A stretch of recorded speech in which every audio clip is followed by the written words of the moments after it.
Welcome to another recap, the weekly podcast for Katters Australian Party, the party for regional Australia.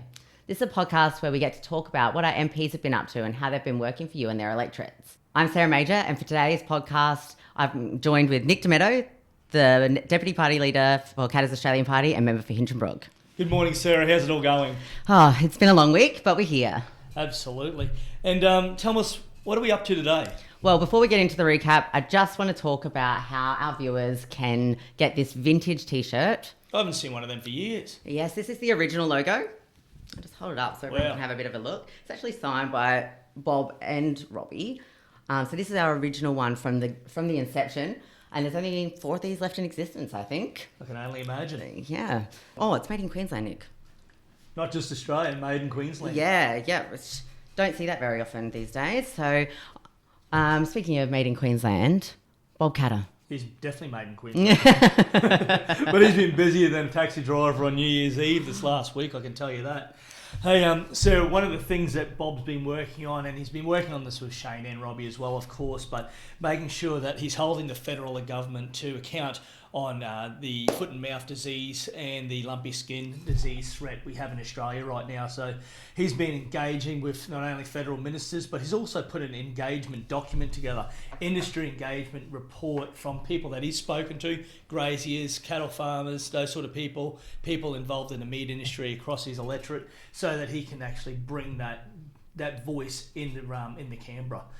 Also, another thing that Bob's been working on, and this is a problem that's going away in a hurry unless we find a solution to manufacture AdBlue here in Australia. So AdBlue is that diesel additive, of course, that needs to go in every diesel engine that's across Australia. It's been mandated in heavy vehicles and also farming and earthworm moving equipment, and even some of their production vehicles are using AdBlue now. But we've had a huge shortage in Australia, and unless we can figure out how to fix that, we're going to be in a serious amount of trouble.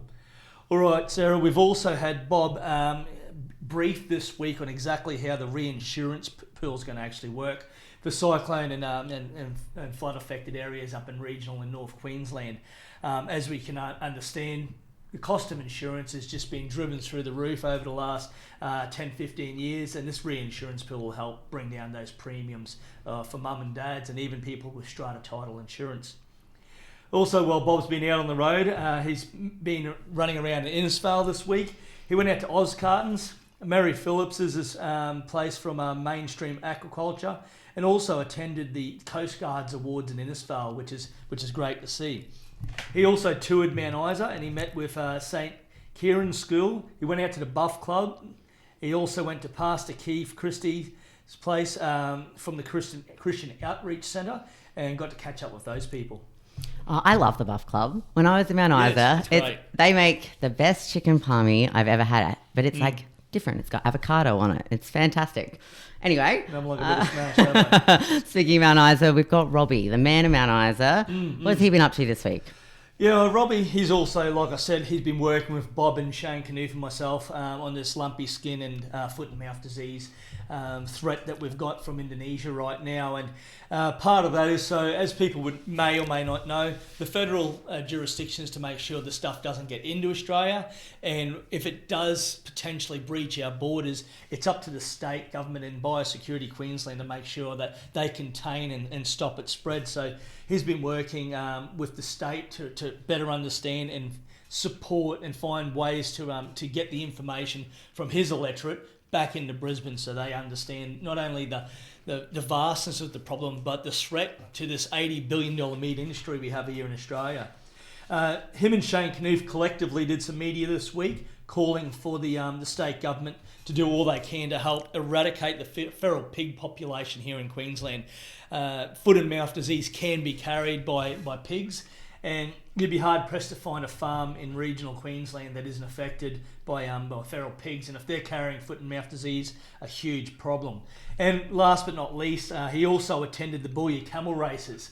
It's a huge event out there, one of the biggest tourism draw cards for the year, and he was out there, of course, supporting locals, but also pressing the flesh and talking to people.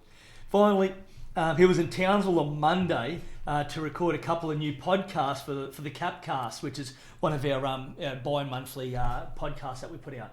Yeah, so that one's a little bit different to this one that we're doing right now, talking to different people with stakeholders within the areas that we, I guess, have fundamental beliefs and understandings of our policies. And I guess, speaking of the podcast, I should have mentioned how our viewers can actually attain this shirt. All right. So in order to get this shirt, you have to go over to our to this page, to this podcast, subscribe and comment. And this time next week, we're going to announce the winner on from one of those comments to win that shirt, and we'll post that out to you. I think we'll give away a few stubby coolers while we're at it as well.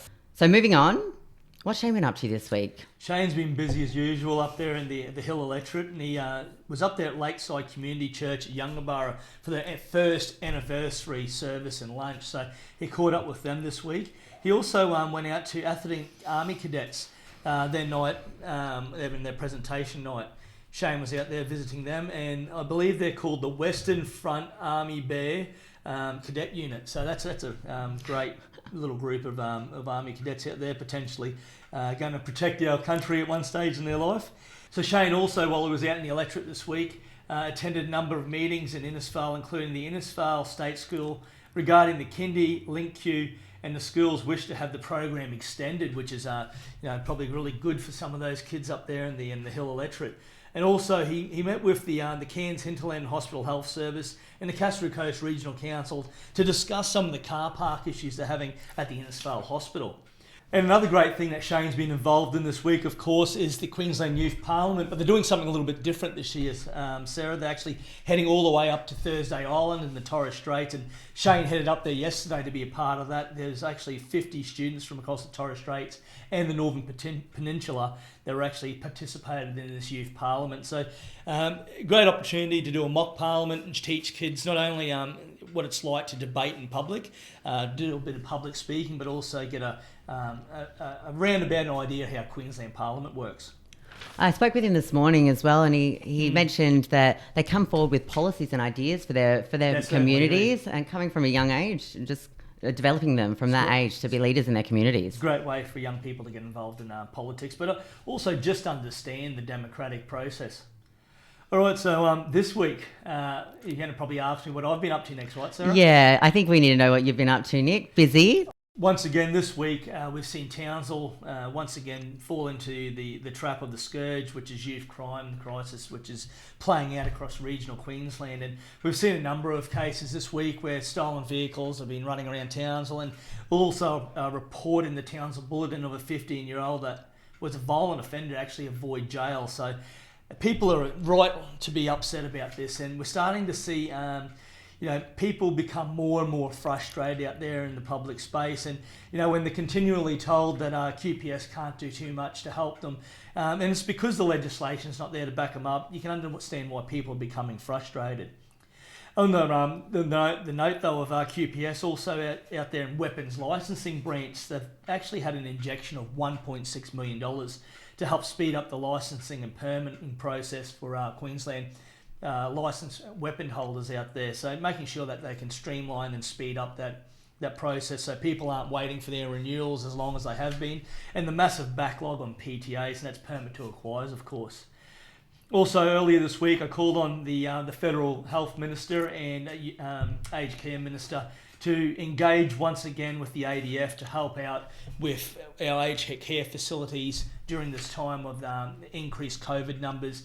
Not only seeing people affected by COVID in the aged care facilities, but also staff numbers drop because people are sick right now. So at the start of at the peak of the pandemic in February, we had about 100 working in Queensland in our ADF. This is ADF nurses and that working in our aged care facilities. Now we're at about 15, so that needs to be boosted, of course.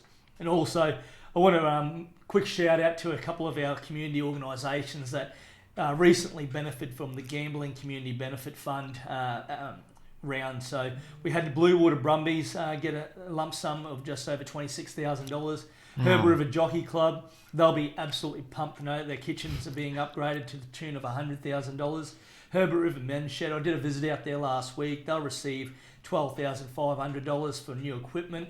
Also, the Hinchinbrook Chamber of Commerce to purchase computers and equipment, $9,800. Community Support Centre in Hinchinbrook for Audrey's Angels, they're also going to get $6,000. Hinchinbrook Community Support Centre has also supported shock boxing down there at Forest Beach. they'll be getting just over $18,000 for some new boxing equipment and sporting equipment. And last but not least, the Tropical North Show Jumping Club has received $50,000 to buy a small tractor, a trailer, and electronic scoreboard. Wow, you've been busy. It's been a big week. Yeah, but I'm also interested about the amount of money you raised in your pajamas this morning. That's why I'm not dressed up as usual. I'm actually wearing what I'd probably usually wear to bed. The Pajama Foundation raises money and supports children in foster care to give them the support and also the help they need for those kids that are going through that process. So we raised, I personally raised just over $3,000 this morning, but collectively nearly $10,000 was raised this morning. So that's great to see that kind of money come in for such an important foundation. Oh, that's fantastic. Well, I think that's all we have time for this week. Yeah. But I just remind all the viewers to subscribe. Yep. And to comment to win this t-shirt. Of course. And I'll see how we go, but I might give away a few other bits and pieces. So it's lovely to have you on. Yeah, thanks a lot, Sarah. Yeah. Have a great weekend. You too.